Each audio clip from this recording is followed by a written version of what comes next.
السلام عليكم ورحمة الله تعالى وبركاته. مركل كسو دبادا برنامج كني ديري قلنت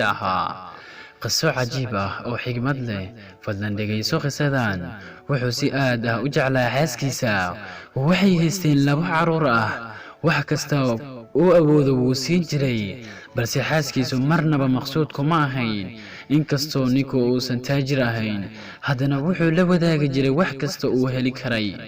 haddii uu u soo iibiyo dhar waxay ku oran jirtay waxaan waa wax liita oo mar hore laga baxay ninku wuu u dhowla cadeyn jiray xaaskiisu wuxuuna ku dhihi jiray haweenaydu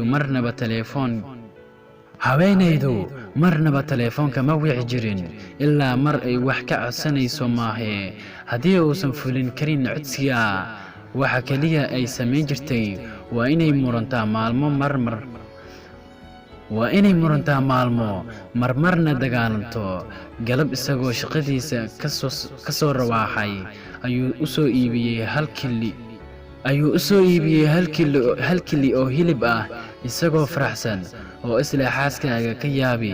maanta oo caabi si fiican reerku ha u cashayso kolkuu gaaray gurigii oo xaaskiisii tusay nin baad sheeganaysaa oo hal kili hilib ah guriga keenaysaa masaliid baa taal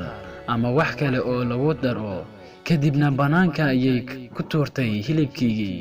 ninkii aad buu u carooday balse wuu isdejiyey wuxuuna is yidhi marnaba hoos ha u dhigin jacaylkaaga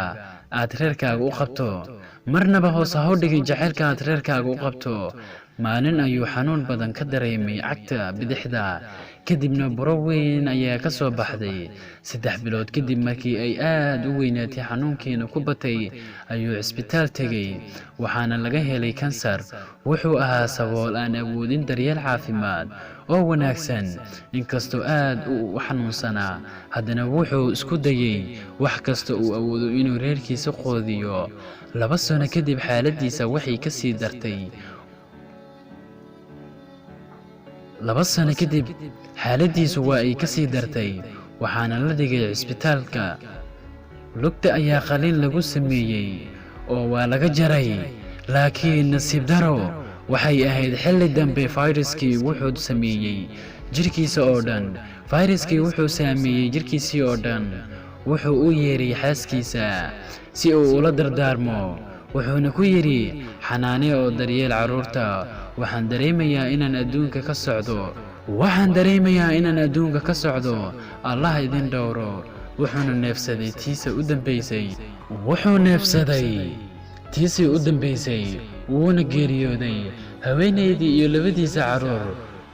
waa ay ooyeen maalmo ayayna baroor diiq ku jireen 2 bilood kadib ayay xaaskii booqatay qabrigiisa way ag fariisatay iyadoo leh erayadan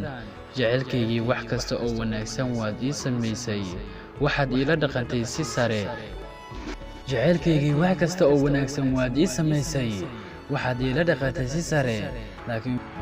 laakiin wixii keliya aad iga helaysay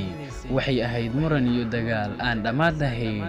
marnaba ma garoonsan muhiimadaada iyo jacaylkaaga ilaa hadda oo aad naga tagtay goortii aan aniga noqday qofka laga rabo cuntada dharka biilka waxbarashada iyo waxyaabo kale oo badan waan xasuustaa goortii aan tuuray kiladii